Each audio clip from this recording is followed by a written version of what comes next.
This question is also related with the linear equation in two variable. इस question में भी आपके पास दो इक्वेशंस आपके पास दिया हुआ है और ये दोनों इक्वेशंस इनफाइनाइट मेनी सॉल्यूशंस आपको ये देता है. Then you have to find out the value of A and B. तो इस सवाल को अगर आपको सॉल्व करना है तो आपको इनफाइनाइट मेनी सॉल्यूशंस का जो कंडीशंस है उस कंडीशंस को आपको यूज़ करते हुए आगे की ओर प्रोसीड करना है. जैसे हम इस क्वेश्चंस को हम ये सॉल्व कर रहे हैं. तो सबसे पहले आप इन दोनों इक्वेशंस को लिखिए. Hair 2x plus 3y equal to 7, ये इक्वेशन नंबर मेरा 1 है. उसके बाद a plus b plus 1 into X plus a प्लस 2b plus 2 into Y equal to 4 into a plus b plus 1, ये इक्वेशंस नंबर मेरा 2 है.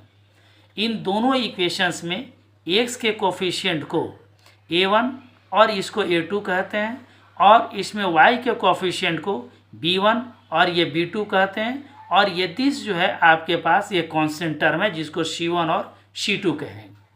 अब इन दोनों इक्वेशंस पर आप इनफाइनाइट मेनी सॉल्यूशंस का कंडीशंस आप यूज़ कीजिए.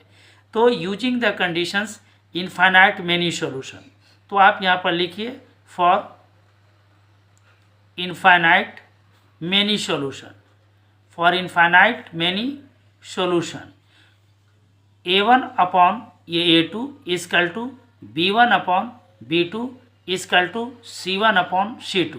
अगर ये दोनों इक्वेशन इनफाइनाइट मेनी सॉल्यूशन ये देता है जो अकॉर्डिंग टू क्वेश्चन आपके पास है, तो ये इस कंडीशंस को ये होल्ड करेगा.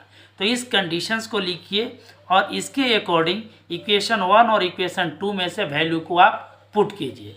तो अगर हम वैल्यू को पुट करेंगे तो यहाँ से a1 आपके पास ये 2 अपॉन आपके पास a प्लस b प्लस 1 होगा equal to b1 by b2 ये 3 अपॉन यहाँ से a प्लस 2b प्लस 2 होगा और c1 by c2 equal to ये 7 अपॉन 4a प्लस यहाँ से ये 4b प्लस 1 होगा.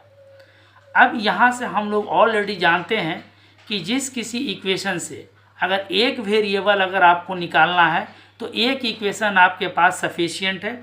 एक इक्वेशन को आप सोल्व करके एक वेरिएबल निकाल सकते हैं. लेकिन अगर दो वेरिएबल आपको निकालना है तो दो इक्वेशंस आपके पास चाहिए जिससे वो आपको दो वेरिएबल निकल जाएगा. तो यहाँ पर हम लोग को क्वेश्चंस के अकॉर्डिंग a और b ये मात्र दो वेरिएबल आपको क्या करना है ये निकालना है. तो इन दोनों वेरिएबल्स को निकालने के लिए हम लोगों को ये दो इक्वेशंस की ज़रूरत है. तो आप यहाँ से दो इक्वेशंस आप निकाल सकते हैं इस तरह से. जैसे हम केस 1 अगर हम लेकर के चलें, केस 1 से अगर हम चलते हैं तो इन दोनों टर्म को हम लेते हैं. तो यहाँ से 2 upon a plus b plus 1 होगा और यहाँ से 3 अपॉन a प्लस 2b प्लस 2. अब यहाँ से क्रॉस मल्टीप्लिकेशन अगर हम लोग करेंगे तो हम लोग ये लिख सकते हैं 2 से इसमें क्रॉस मल्टीप्लिकेशन कीजिए और 3 से इससे.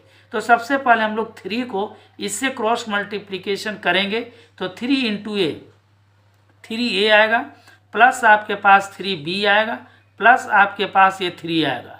फिर 2 को आप इससे मल्टीप्लाई करेंगे तो 2a आएगा प्लस यहाँ से ये 4b आएगा प्लस यहाँ से आपके पास 4 आएगा. अब इसको फर्दर आप सॉल्व कीजिएगा तो a को एक 3a माइनस आप ये 2a लिखिए प्लस यहाँ से ये 3b माइनस आप यहाँ से ये 4b लिखिए और ये 4 है और 3 को इधर लेकर के आइए राइट साइड में तो ये -3 होगा. और इसको अगर आप सोल्व करेंगे तो a माइनस आपके पास b इक्वल टू ये 1 आएगा. ये इक्वेशंस नंबर आपके पास ये थर्ड ले लीजिए, ये इक्वेशन नंबर थर्ड है. फिर आप इस सेकेंड और ये थर्ड टर्म को आप लेकर के चलिए या फर्स्ट या थर्ड टर्म को लेकर के चलिए. ठीक है, तो इससे आप केस नंबर 2 में जब चलते हैं तो फिर यहाँ से एक इक्वेशन आपको मिलेगा. तो केस नंबर 2 में अगर हम ये चलें तो यहाँ से ये 2 upon a plus b plus 1 होगा इक्वल टू यहाँ से ये 7 अपॉन 4a प्लस यहाँ से 4b प्लस 1 होगा। अब यहाँ से क्रॉस मल्टीप्लिकेशन अगर आप करेंगे तो यहाँ से 8a होगा प्लस यहाँ से 8b होगा प्लस ये 2 और 7 को इससे क्रॉस मल्टीप्लिकेशंस करेंगे तो ये 7a प्लस यहाँ से 7b प्लस यहाँ से कितना होगा ये 7 और इस इक्वेशंस को फर्दर अगर आप सोल्व करेंगे तो 7a को इधर लाएंगे तो ये आपके पास 8a माइनस आपके पास 7a होगा प्लस यहाँ से 8b माइनस यहाँ से ये 7b होगा इक्वल टू ये 7 माइनस 2। इट मीन्स इसको फर्दर आप सोल्व करेंगे तो a प्लस आपके पास ये b आएगा इक्वल टू आपके पास कितना आएगा ये 5। ये इक्वेशंस नंबर आपके पास ये 4 आया। अब इन दोनों इक्वेशंस को आप क्या कीजिए, ये फर्दर आप सोल्व कीजिए। बाय एलिमिनेशन प्रोसेस से भी सोल्व कर सकते हैं या बाय सब्स्टिट्यूशन मेथड से भी सोल्व कर सकते हैं।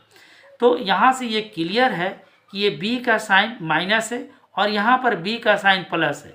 तो अगर आप दोनों इक्वेशंस को ऐड टुगेदर अगर आप कर देंगे तो b यहाँ से कैंसिल आउट हो जाएगा और उसके बाद आपको a का वैल्यू मिल जाएगा और फिर a का वैल्यू इक्वेशन थर्ड या फोर्थ दोनों में से किसी में भी अगर आप ये पुट करेंगे तो आपको a का वैल्यू भी मिल जाएगा।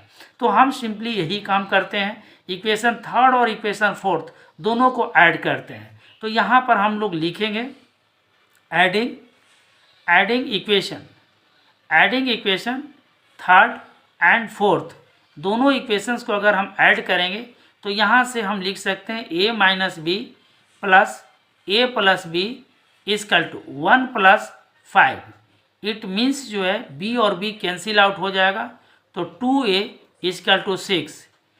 तो आप लिख सकते हैं a इक्वल टू 6 अपॉन 2 तो ये कैंसिल आउट होगा 3 इम्प्लाइज a इक्वल टू आपके पास ये 3 हो जाएगा।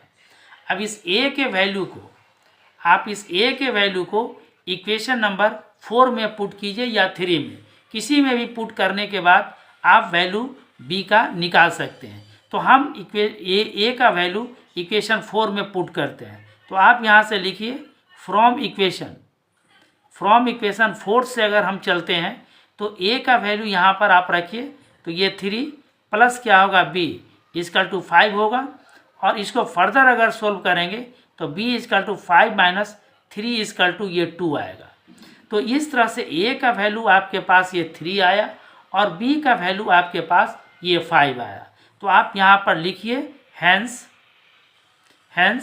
a इक्वल टू 3 और b इक्वल टू ये 2 this became your value of a and b।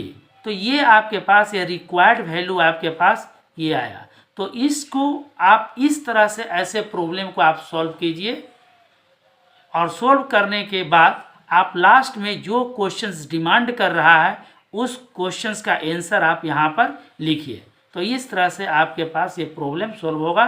Thank you.